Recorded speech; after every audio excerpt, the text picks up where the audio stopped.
Indiana Jones and the Dial of Destiny is now streaming on Disney+. This way, come on! Experience the movie event the whole family will love. This is it. Entertainment Weekly calls it thrilling and a rip-roaring adventure. Dad told me you found something, a dial that could change the course of history. A few times in my life I've seen things I can't explain. But I've been looking for this all my life. Indiana Jones and the Dial of Destiny, rated PG-13, now streaming on Disney+.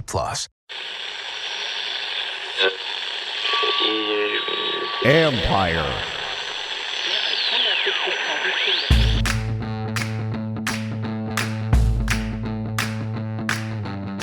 Hello and welcome to my podcast. Do me a favor, subscribe to the John Conn Report wherever you get your podcast. You're watching on YouTube, hit that like button, hit that subscribe button. You can find us there as part of Empire Media. That's A-M-P-I-R-E. Always much appreciated when you tune in. And of course, you can always read my work on ESPN.com. Always going to be stuff up there. And don't forget, still going to stick with Therapy Tuesday, 7:30 p.m. Eastern Time. I'm going to be joined by Nikki Javala from the Washington Post. So tune in for that. Bring your questions. We'll go for about a half hour. And Nikki and I will talk for a little bit and answer some of your questions. So please join us, Therapy Tuesday. I think it's needed. So there you go. Now, today, I'm not here to review the Miami game. We all know what happened. It was bad. But the couple things I do want to point out is highlight some of the things that are going on here. And one of which is, why didn't Terry McLaurin get the ball? Is it all just about the offense? Is it all about what? And to me, it's a combination of things. And I'll get into some of that stuff. What's going on with Sam Howell? Has he taken a step back? I think there's still some signs for hope, et cetera. And I also want to point out some communication issues that one team has and one team didn't have that's reflective of what happened Sunday. So again, don't look at it as a film review of Miami because, again, it was a disaster. But I do think there's things to learn is what's going on with McLaurin, what's going on with Howell, and some of the things with the defense. So let's start with Howell. I'm not going to go into detail with him and go over his entire game. I'm really going to focus a little bit more on Terry today. But with Howell, I think it's important to note that people here still believe in this guy. And this regime may be out the door, but there's a lot of people in that building that still believe in him. Now, where they're picking, somebody's going to have a choice to make. If they continue to stay at 4 in the draft, you're going to have a big choice to make. Do you try to get one of the quarterbacks? Would one of the guys even be there if you're looking at the top? If both May and Williams are coming out, is one of them going to be there at 4? Considering Chicago and New England would be picking in the top 2, kind of hard to see that. So who would you be comfortable with at that 4, or would you trade? Whatever. Point is, you may have a decision to make. But when you talk to people here, what they really are impressed by with Howell is how he's handled the situation. It speaks volumes for him as a competitor, as a person, et cetera. And I think, somebody even pointed to me like, yeah, look at New York. This kid here is not imploding. And the way things have unfolded for him this year, he gets put in a situation where he's being asked to drop back and throw 55 times a game. You look at some great quarterbacks who have developed, they're not doing that, right? And I know, some younger guys, maybe they throw a lot, whatever. That's a lot to ask for a young kid. But he's handled it well. And so I think that speaks volumes for who they think he is and where they think he can get to because of that. And you want to see certain things. You don't want to see the mistakes. But even on that interception, I don't think that was necessarily on him. I think that's, when you look at that, the way the way the corners are playing, usually a receiver is going to try and drive a guy off, but the corners are already off. So I'm going to guess that you just need to take a couple steps back instead of taking 2 forward and coming back. Just get back and create a better lane for Howell to get the ball to him. And that, could Howell maybe have tucked it, but it's probably. But I also think that if they were playing press, I think then you're going to look to drive off, come back, and create that lane. But that wasn't the case. So my guess is that, in other words, I wouldn't just put it on Howell. And I don't even think it's that Miami knew it was coming, because if they did, the corners aren't playing that far off. So, it's just the guy rushing and makes a play. But the point is, it's not just, you can't just look at Howell and say, oh, what a horrible decision. There's other things to it there that you look at. And I think it's why, again, there's still belief in him as to where he can get to, especially if you create a better situation around him. Not to absolve, But it is to say, like, there are things that kid can do that I think you need to kind of grab onto after the season and say, where is he really at? And it's going to be hard fully to know because the situation is not ideal for a young quarterback. But the way he's handled it, I think, is something that gives some people here, whether or not they're here or not in the future, reason to believe that the kid can play. And so I think one of the things that you would like to see for next year, and it's funny because I've talked to McLaurin about this a couple of times, is maybe some more symmetry between he and Howell. And, maybe spending a lot more time together in the offseason, working on various aspects of the game, getting some of those back shoulder throws and getting a little bit more in rhythm with some of the stuff that you're going to face in the season. Sometimes the issues are not their chemistry or anything like that. I'm not saying they have chemistry issues. I'm just saying it's not about, oh, you work together or not. Sometimes it's simple as either someone didn't win the route or the line's not giving you protection to get the ball to the guy downfield the way you need to. So, but I do think like maybe just a lot of that offseason work together after this kind of a season would be good for them. And then it depends on what offense are you playing in, because we don't know that right now. But I do think that that's an issue. And then again, when you talk to people here, as part of the problem is they'll say, like, the line can't protect him. And there are times where you need to be able to drop back and trust that protection and get the ball downfield. I'm going to show you some examples of how it impacted McLaurin. So that is a big problem. Now, can you do things to offset that? Sure. And, does Miami, do you know who Miami's linemen are? But the way the scheme is, it really enhances what they do. And I think it provides some more balance to their game. So I think you can get there with this group. You have to improve it a little bit and then maybe tweak some details, whatever. But I think that's something that would help Howell going forward as well. So we're going to, we saw that, and I just wanted to go on a couple minutes on that. And now one thing, before I get to McLaurin, I wanted to bring up the communication stuff, because I think this is a big deal for the secondary, and it's why they continue to struggle. And it's why Miami certainly didn't give up any big plays the other day, although we could have given up one to McLaurin, but they did not. But it's the communication. And there was one play in particular where Curtis Samuel goes in motion, and you see it here, and I'm putting it up here, where he goes in motion from right to left to a tight formation on the left, and just a little quick out, and there's pressure coming, but the ball comes out right away. But you see, as he starts to go in motion, both safeties start to point, and they're pointing and they're communicating to the corners. And I showed you a little clip here of the safeties doing that. You can see the safeties pointing. You can see the one corner, I think it was Ramsey, certainly paying attention to what they're saying. And then you watch the safety drive down on Samuel as he runs the out. It's a 2-yard gain, but it starts with communication. You saw that a few times with this team. There's whereas with this team, with Washington, you did not see that. In fact, you haven't seen that much all year. And that's a problem. It's how you prevent those big plays. But they don't have a guy in the secondary that I think takes charge the way they need to. I think Derek Forrest can be that guy. I think Derek Forrest will make some mistakes, but Derek Forrest he's going to at least communicate. And he's one of those guys where he may be wrong, but you're going to be on the same page, even if he's wrong. But he's got the personality to take charge out there, even if he is a flawed player, what they all are. But I think that's something that he does well and can develop more in that area. Now, listen, they were giving up big plays when he was in there too. So it's not like that's some elixir. But even when he was in there, some of those big plays were usually going to by Percy, or allowed by Percy Butler, just from positioning, out of position, angle, etc. And Forrest has some issues, but the point is they don't have somebody back there who's doing that. And you look at that first touchdown to Tyreek Hill, that's an example of what I'm talking about. You have a guy, and like their scouting report said that when Miami's in a 3-by-1 like that and Hill is in the middle, he's running a specific route. That should be alerted before the snap. That should be something that, and it was Quan Martin was over him. It was not man coverage. It was a zone match coverage, but it's something that though he and Cam Curl have to be pointing and yelling, hey, this is the route coming. This is the route coming. But and that didn't happen. And because of that, both of them didn't execute their assignment. Because of that, it's a 78-yard touchdown. But it's really, it highlights the difference between the two and what this team doesn't do well. and what they need to get to in the future, you need to have a guy back there who can communicate. I don't care, again, I go back to the Bobby McCain. He wasn't a great player, but he was a guy who communicated well. I think it matters in that secondary. You need to have that guy.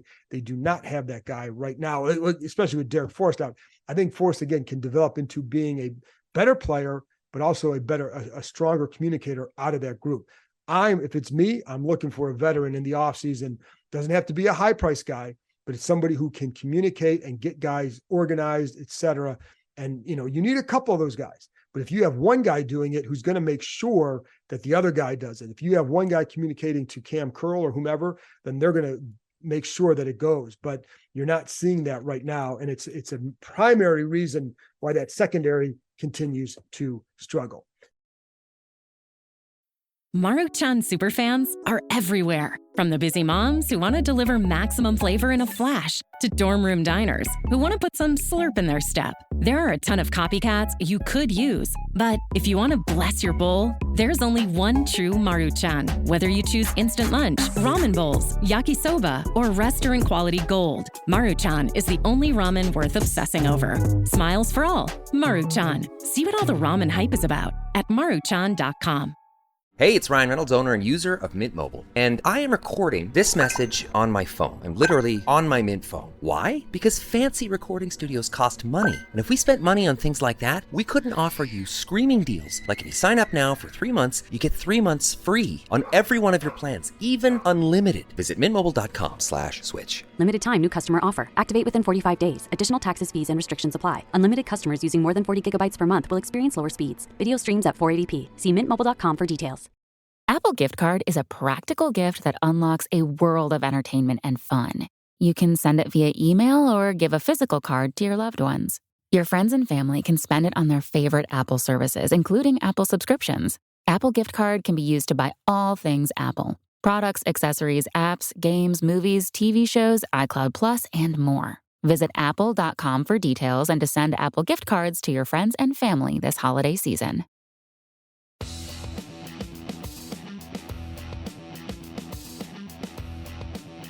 The Adventure Park at Sandy Springs holiday sale is here. Save 30% or more on climbing and zip lining gift certificates, season passes, axe throwing packages, and more. Our families have enough stuff. This year, give the gift of experience and adventure. With 8 different levels, 16 courses, 250 climbing obstacles, and over 4,000 feet of zip lines, there is something for everyone. Visited already this year? The courses evolve with the trees around them, so each experience has something new to offer. Named Best Amusement Park in the DMV 2 years in a row, this is an opportunity you won't want to miss. This is their biggest sale of the year, and purchases never expire. While the sale runs until Christmas Day, the earlier you buy, the bigger the savings. The perfect gift for families, coworkers, and friends alike is waiting for you at www.theadventurepark.com/kind. That's www.theadventurepark.com/kind. And that's KEIM. So let's spend a couple minutes on Terry McLaurin and we'll get out of here. So I think part of it is, there's a myriad of reasons why Terry's not had the kind of year that everybody wants him he hasn't had a 100-yard game. You look at him, like, here's a stat that was mind-boggling. Washington's the only team in the NFL that doesn't have a pass play by a receiver for 40 yards or more.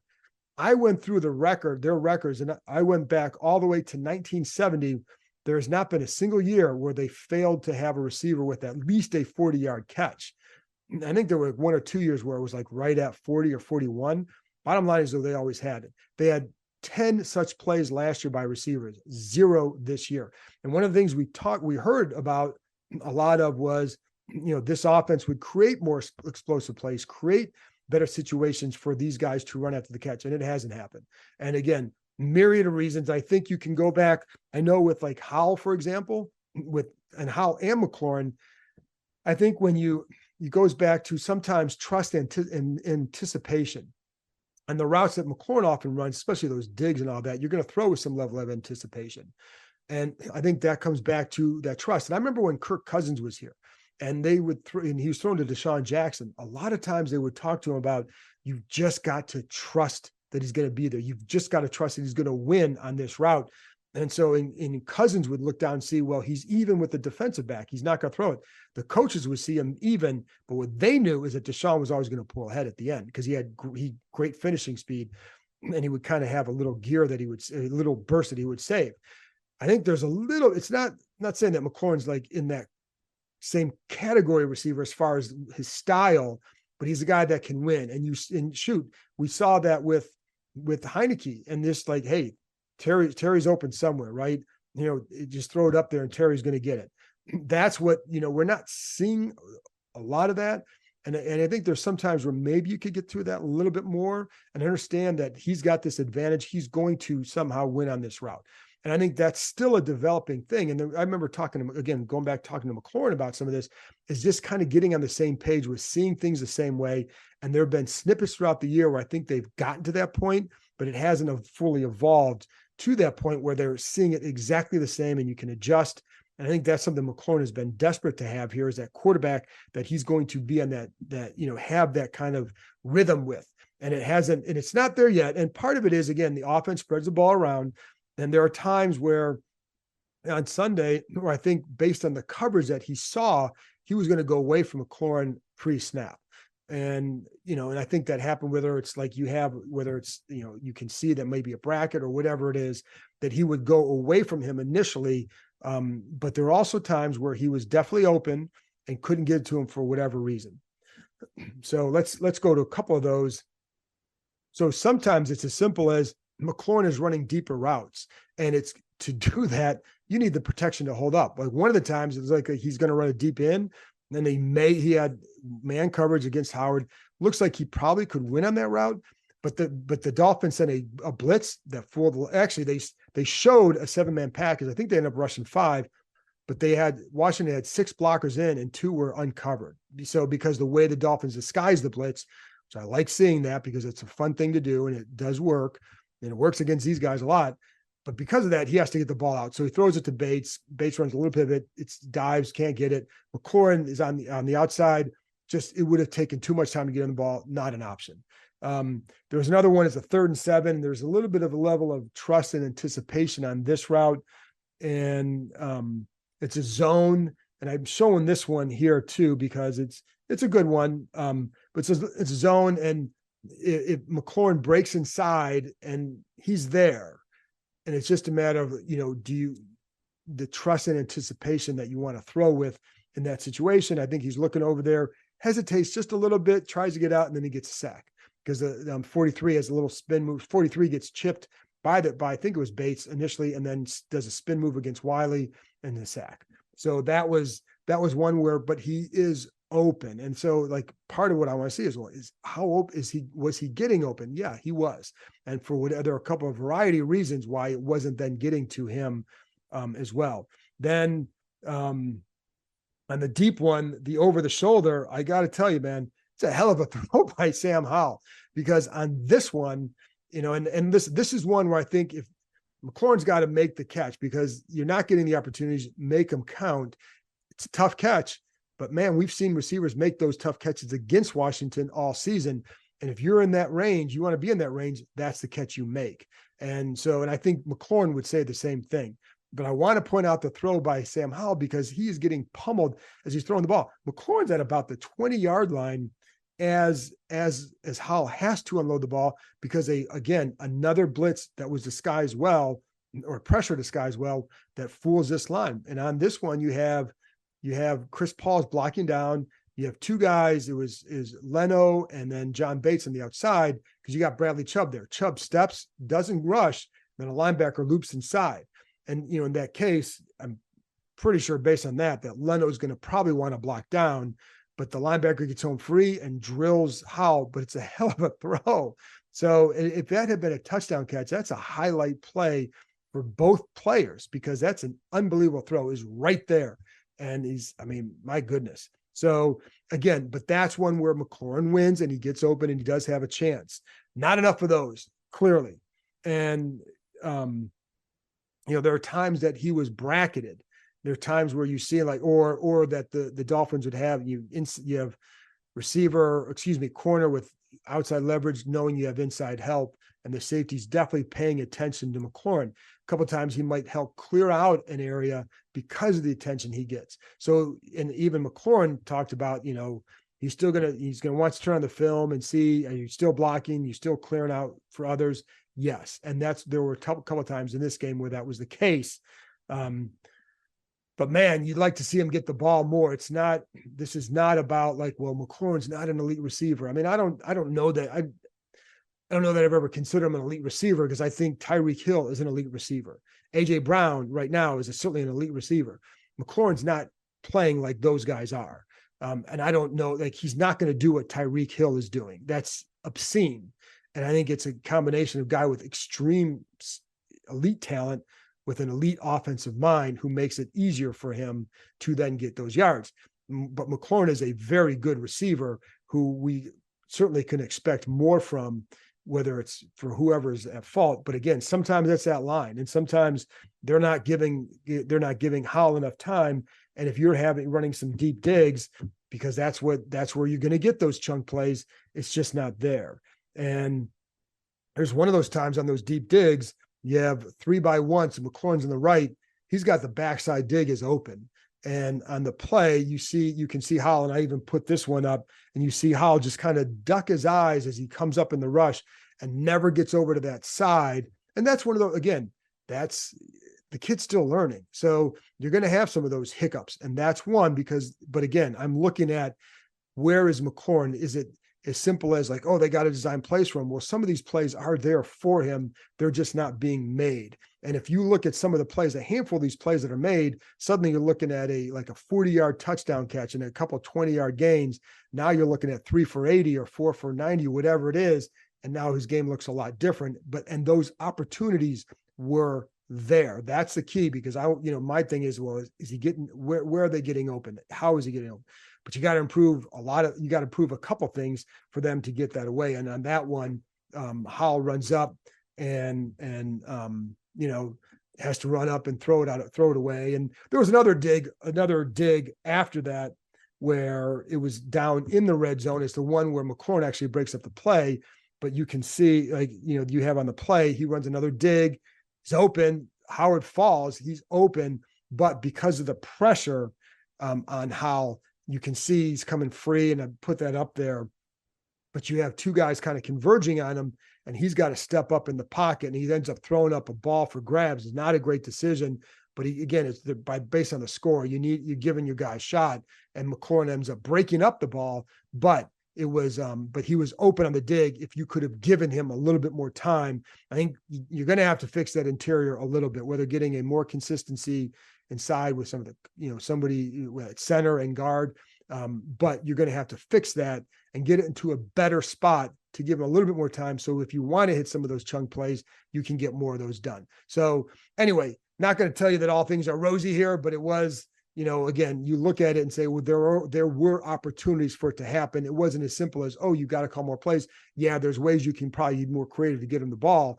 And sometimes on the crossing routes, I'm watching it, and they did a good job passing them off from one zone to another. And the linebackers did a good job of being aware of what they were doing. And I think that's also something that, that happened. But I think it's going to start with, those two kind of getting more, just continue to work with each other, getting a little bit better protection, being able to provide better protection, however it is, whether it's through scheme, whether it's through just better players, and just, there you go. So I think if you can do that, get it solved. But man, frustrating year for all those guys. And I don't blame McLaurin for being frustrated, because I'm giving you a snapshot from one game, but it's been going on all year for him, where he just hasn't had that game for him where that he's capable, because we've seen it quite a bit in the past. And I think a big disappointment for this year has been the production by the receivers. I don't want to say the play by the receivers, but the production by the receivers, yards after the catch, the non-explosive plays. It just hasn't been there. And going forward, that's going to have to change. Anyways, that's it for me. I probably went too long. I know you don't want to talk about the game, but I wanted to talk about these players and some of those areas in particular. So again, Tuesday night, 7:30 p.m. Eastern Time, Therapy Tuesday with Nikki Javala from the Washington Post. Tune in, join us. As always, thank you very much for tuning in, and I'll talk to you next time.